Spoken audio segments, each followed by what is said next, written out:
Time to shine a spotlight on remembering the 1990 attempted coup.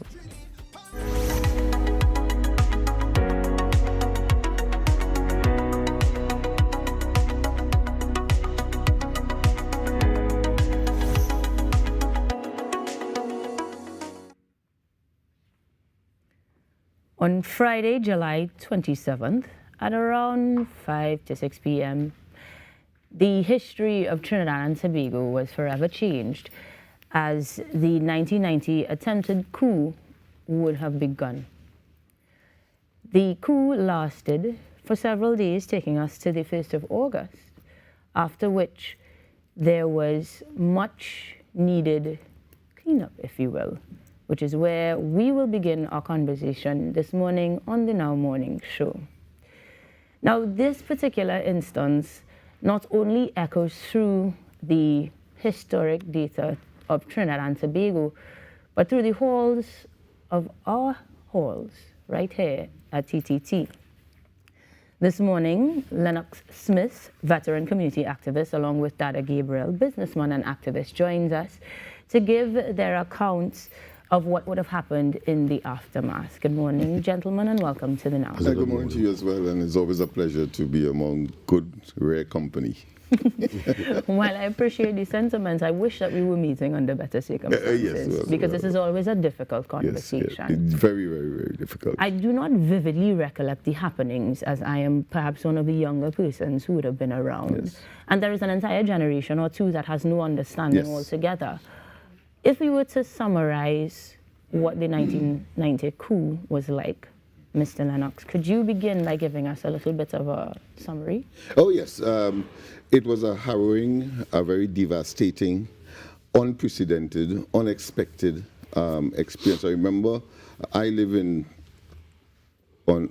on Passy Street, and that would be what we call Laventil on the flat. Mm-hmm. But when the news broke, and I was teaching at the time, so it was unbelievable. It was, one would have found themselves in a state of disbelief and at the same time in panic. I mean, that was the kind of atmosphere and the kind of personal emotions that would have been running around generally in the community. Of course, I took my car, and because we have the lookout just on the Lady Young Road there, and that will have a bird's eye view of Port of Spain. Mm-hmm. So we wanted to make true, as far as we can, the rumors that were being spread. And when I got up there, eventually I saw, of course, Port of Spain almost in envelope in smoke, and therefore that indicated that in fact the police headquarters was in fact on fire. Well, of course, from that distance, you cannot tell what is happening on the streets per se, right, microscopically, but at the same time, because of the information that was flowing, because in Trinidad and Tobago, I can tell you bad news run pretty quickly, mm-hmm, even though in some instances it may not be accurate. But in this case, I mean, it was both quick and accurate, and that was the general feeling. There were others who joined us on the lookout, observing what is happening, and quickly, of course, we had to get back to our respective homes to, of course, prepare for what may or may not come, right, as a consequence. Stocking up the eventual looting and so on that would have impacted on the psyche, as well as that short period, 6 days, yes, but people were deprived of going to the grocery, for example, and therefore the looters in the Laventil context, I could tell you that, did human service, even though, of course, it was a tragic situation because people simply ran out of food and so on. And these people, they went and they broke open whatever warehouse with stock with food, and they would, of course, come and either sell or give, as the case may be. So it was that kind of atmosphere, maybe very harrowing, to use one term. Mr. Gabriel, you were even closer to the site of things. You explained that you were streets away from the happenings. What was the atmosphere like from your perspective? It wasn't really a fair starting, because our guys was playing basketball, and somebody come around and say the Red House burning down. We said, well, Red House go burn down. So all of us just chop the ball, we go on running down Duke Street onto Fecker Street. Really fire, we seen the red was burning. Then the police start to run us. And then things started to get, take everybody away from running from pillow to post. The red was burning, any gunshot fire, and all kind of thing. Shots and things pelting. So then, about after semi-night time, all of we linemen on George Street side, the looting started, as Mr. Lennox said. Like, they started loot Superstar, American Stores, Standards, Pink Sing, Najib, kept burned down. So it was an exciting moment.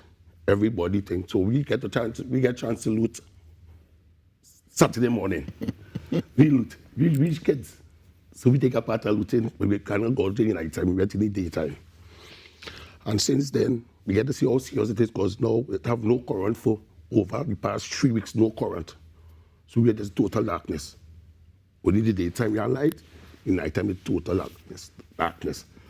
The army, police, brutalizing people on the streets, shots pelting from all about the place because we don't want really little kids.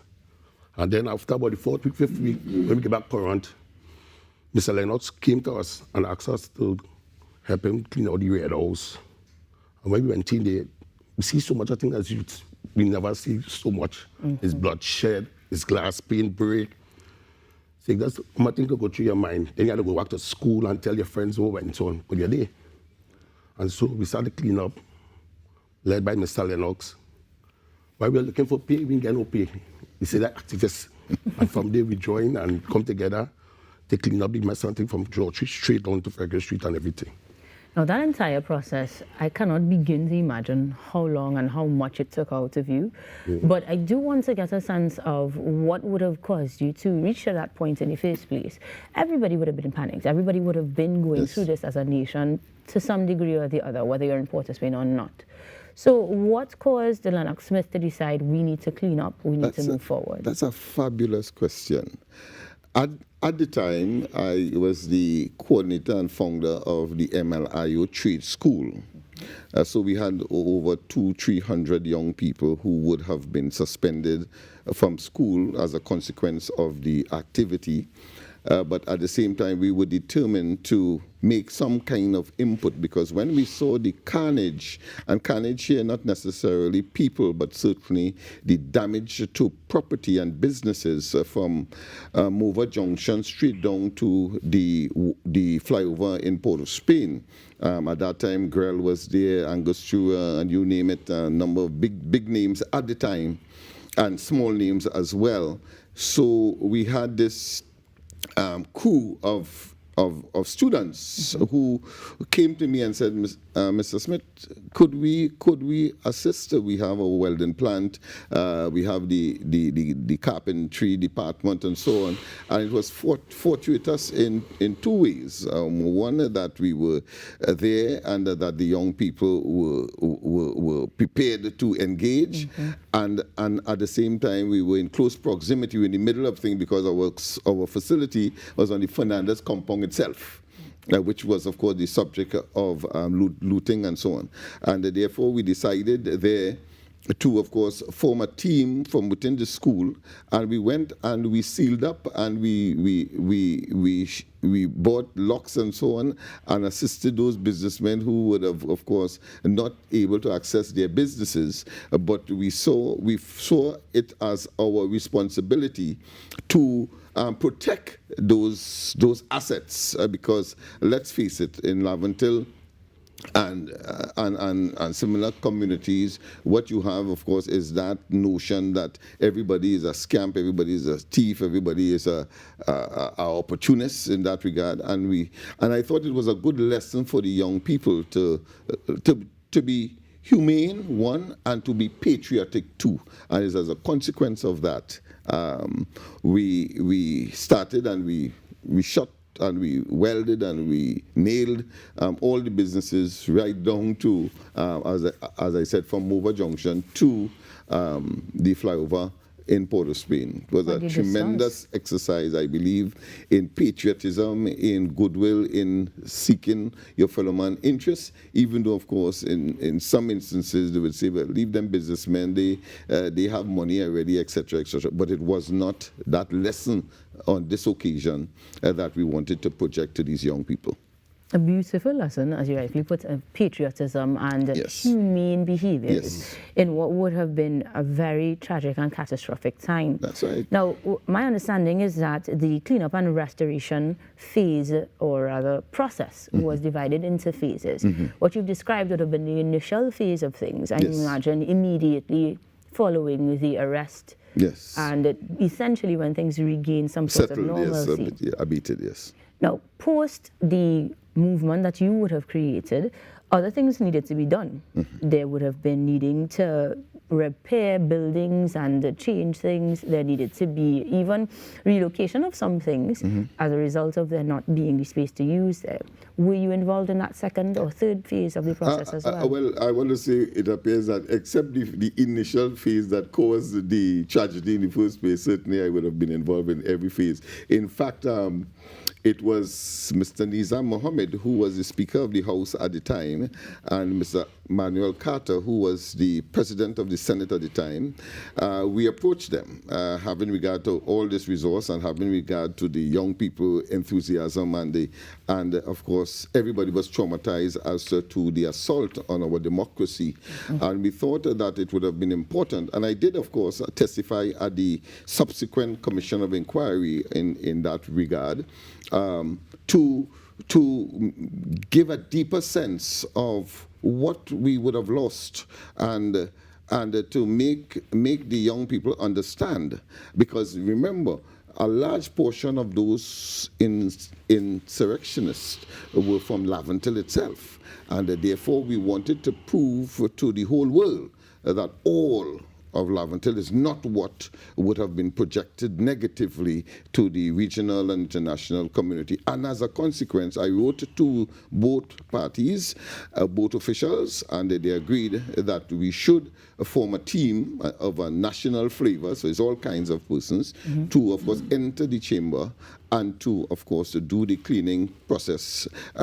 Fundamentally, at first, as a symbol, but I mean, it was more than a symbol for me, because I could smell the stench of stale urine right now in glass, and so on. People had to urinate in glass. I saw where the then Prime Minister was shot, and you see the blood stain in the carpet and the bullet penetration of the carpet into the wooden floor below it, you know, and all of that. And even to today, you know, I am.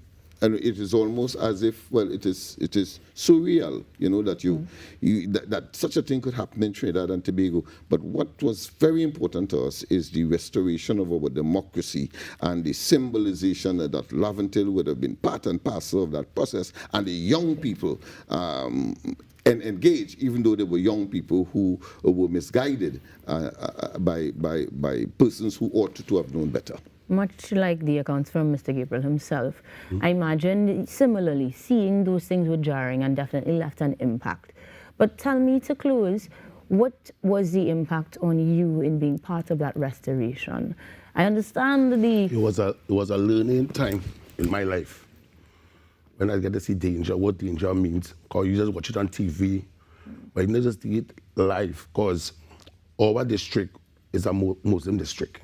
And half of them who was in the Red House, went to the Red House, was senior to us, and they used to be on George Street, like normal guys, going through on Friday. So to see this blare up, the police are always attacking us first, Nelson and George Street, because we the Muslims, up to this day, based still. So to be part of the solution then, what does that feel like? Oh my gosh, excited. It make me amazing businessman right now, our business on George Street, Charlotte Street. Make me take trips to do entrepreneur in India, make me do a lot of things, not to be in that side. And in that case, as much as it is an harrowing experience that will forever be etched in our minds, yes, you two remain more positive ends of that experience, and we appreciate you this morning for joining us to share that experience. If I could say just one last thing, and it comes from the report of the Commission of Inquiry. In fact, it was recommended that several persons, including, of course, your media, what I consider to be icons, Jones P. Madera, and, of course, Makomi and all of them, well, alongside them, the Commission of Inquiry has recommended that a special minted award be given to these active participants in restoring our democracy in that way. And of course, MLIO was also included in that list. I'm very, very proud, and of course, I feel elated when the current Prime Minister has said that, of course, they will be looking at the recommendations of the Commission of Inquiry because it's long overdue. So I thought I should just include that in this discussion. Rightfully so. And again, that will be Mr. Jones P. Madera, Mr. Dennis McCormy, yes, and a few other institutions all recognized with a Medal of Honor for their part in, as you put it, restoring the democracy of Trinidad and Tobago following the 1990 attempted coup. Gentlemen, again, thank you very much for joining us to give us those accounts, to continue to reiterate the importance and significance of this instance in our history, and to rewrite it for better. Thank you very much. We truly appreciate you this morning, and we encourage our viewers to continue to read the stories, listen to the versions, the hidden tapes that have been discovered, and more, as this is part of our history here in Trinbago. We'll be back with more after these messages. Infants with simply nothing to